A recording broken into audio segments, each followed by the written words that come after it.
지금 전 세계 강대국들이 한국 잠수함을 사겠다고 줄을 서고 있습니다.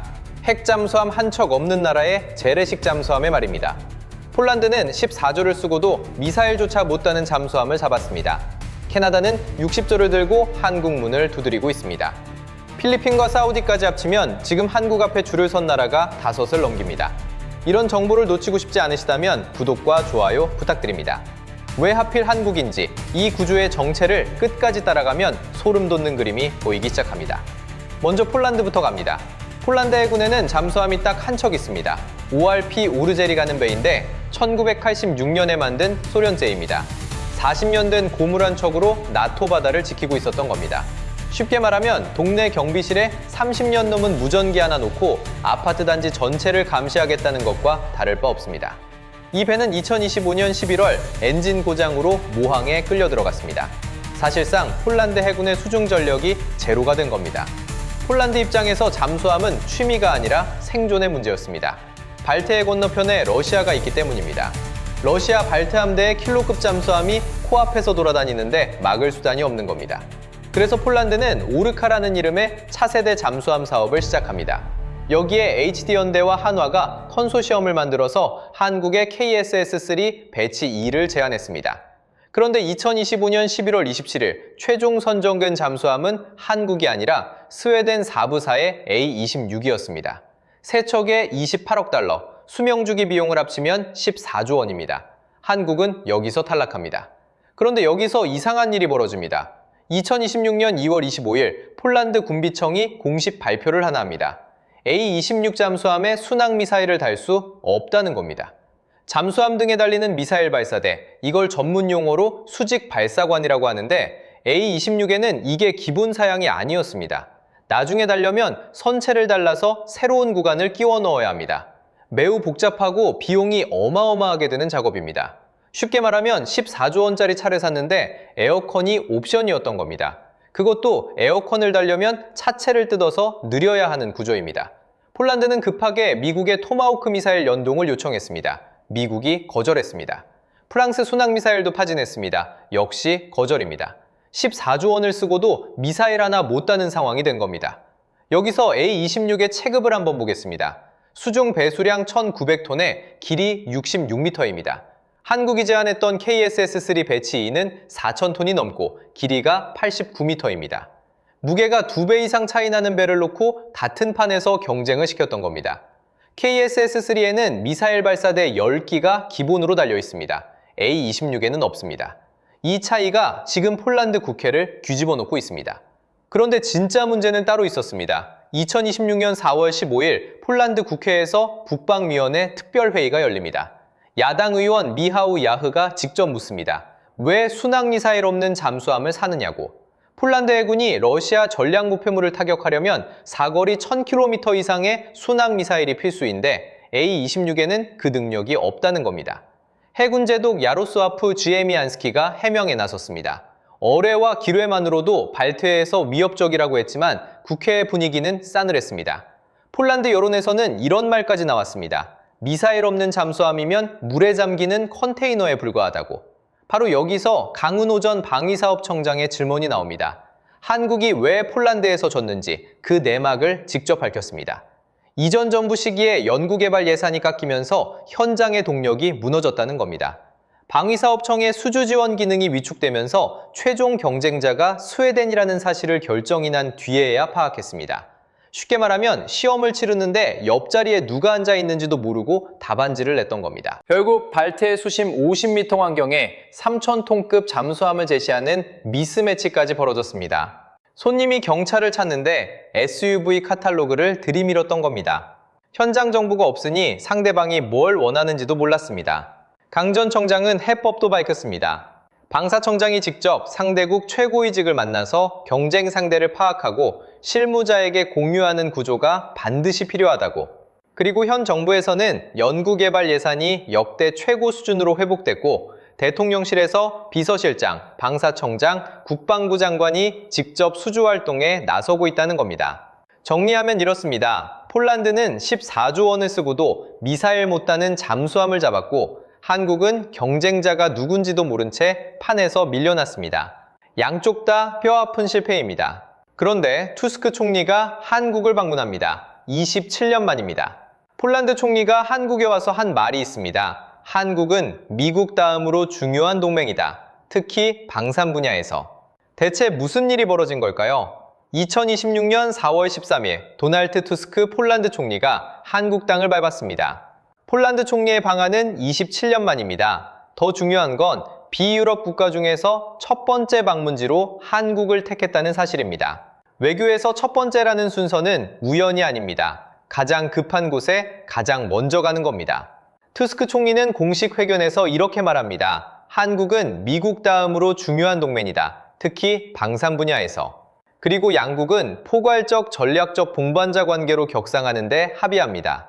그런데 왜 하필 잠수함 때문에 총리가 직접 태평양을 건너왔을까요? 답은 숫자에 있습니다.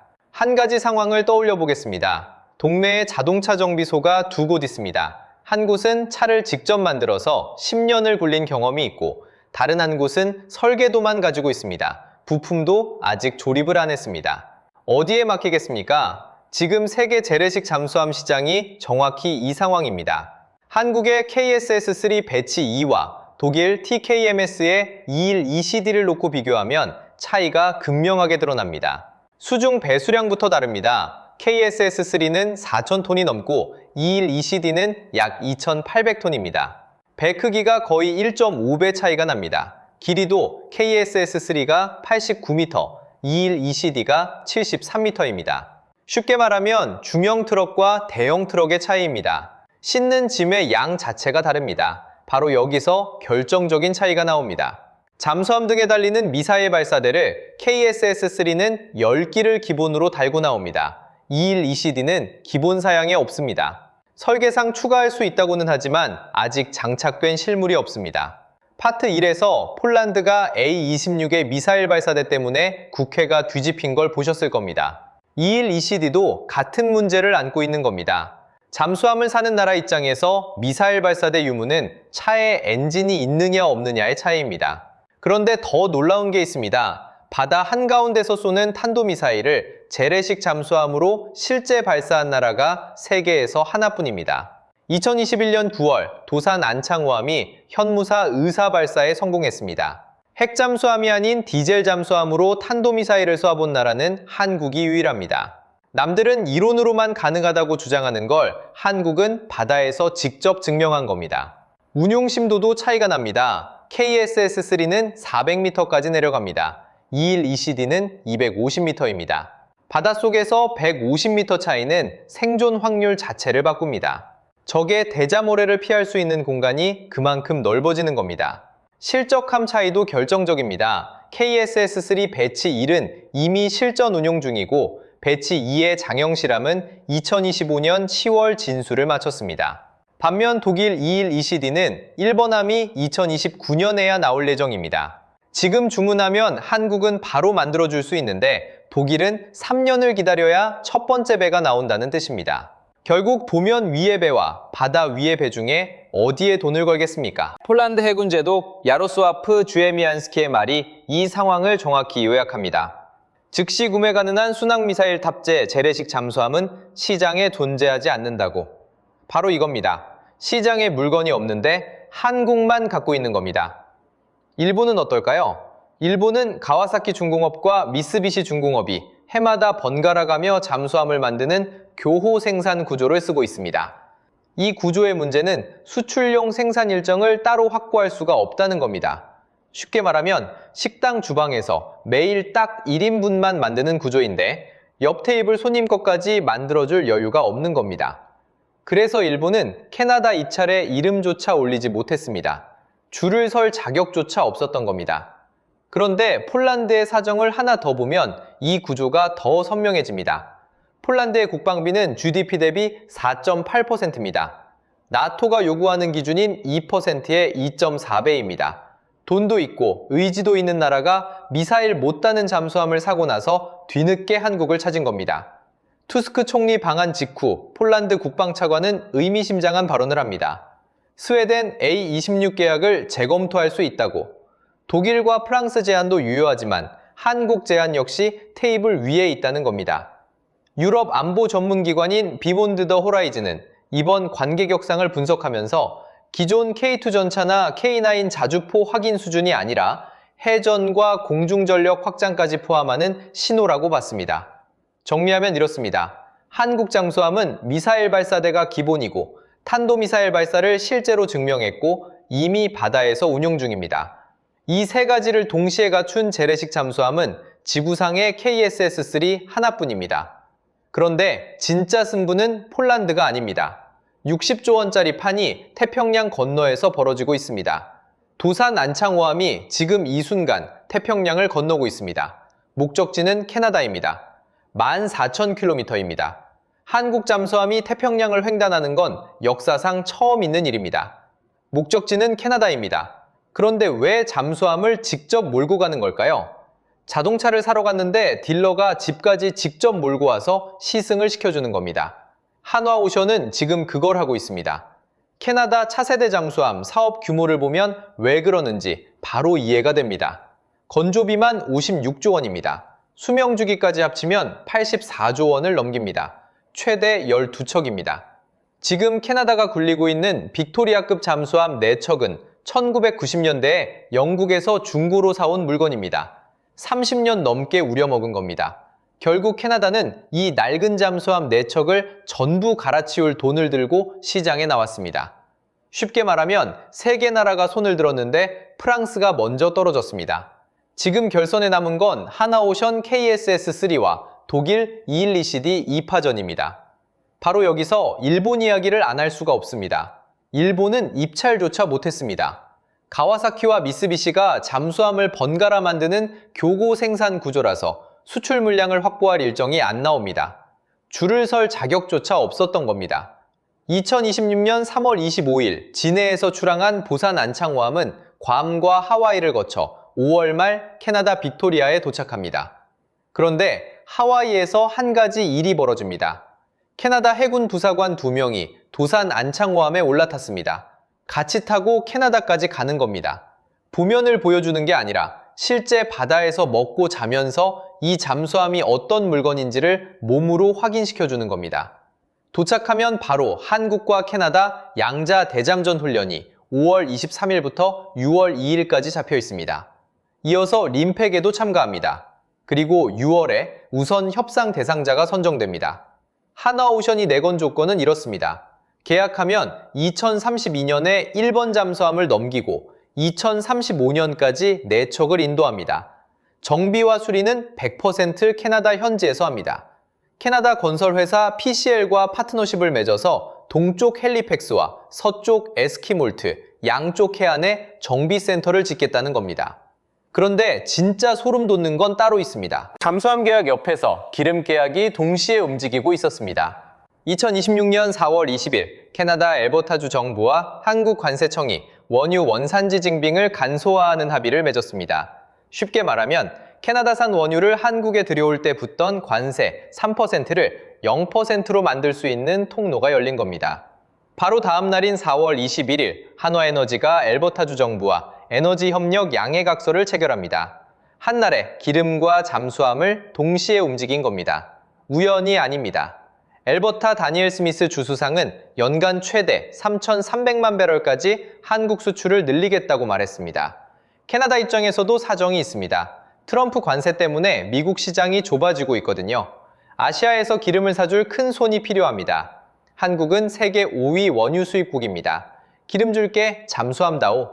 이건 단순한 무기 거래가 아닙니다. 나라와 나라 사이의 맛 교환입니다. 에너지와 방산을 한 테이블 위에 올려놓고 패키지로 묶은 겁니다. 그런데 줄 서는 나라가 캐나다만이 아닙니다. 필리핀이 2조 3천억 원을 들고 왔습니다. 잠수함 2척에 기지건설에 정비센터에 훈련 패키지까지 통째로 사겠다는 겁니다. 하나오션은 마르코스 대통령 앞에서 직접 프레젠테이션을 했습니다. 인도네시아는 이미 한국 잠수함 3척을 굴리고 있고 추가 도입을 검토하고 있습니다.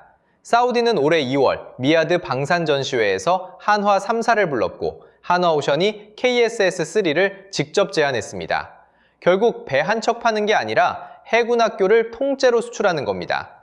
잠수함을 만들어주고 기지를 지어주고 정비하는 법을 가르쳐주고 운용하는 법까지 넘겨주는 겁니다.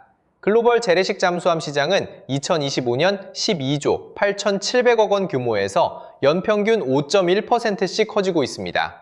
그런데 여기서 냉정정해져야 합니다. 줄은 섰지만 계산대에서 결제가 끝난 건 아닙니다. 캐나다는 6월 우선 협상 대상자를 뽑지만 최종 계약은 아직 멀었습니다. 마크 카니 총리는 단일 기종을 선호한다고 했지만 12척을 6척씩 한국과 독일에 쪼개서 줄 수 있다는 보도도 나왔습니다. 독일도 가만히 있지 않습니다. 2일 ECD에 캐나다 현지 리튬 공급망을 묶는 계약을 따냈습니다. 필리핀 국방장관은 잠수함이 예산 우선순위에서 낮다고 직접 말했습니다. 30년 동안 쌓은 기술이 줄을 만들었지만 그 줄이 영원히 서 있지는 않습니다. 기회의 창은 열려 있을 때 잡아야 합니다. 정리하면 이렇습니다. 14조 원짜리 잠수함에 미사일이 안 달리는 나라가 있고 14,000km를 건너서 실물을 보여주는 나라가 있습니다. 세 개가 줄을 서는 구조는 우연이 아닙니다. 30년 동안 설계하고 건조하고 바다에 띄워서 검증한 기술의 결과입니다.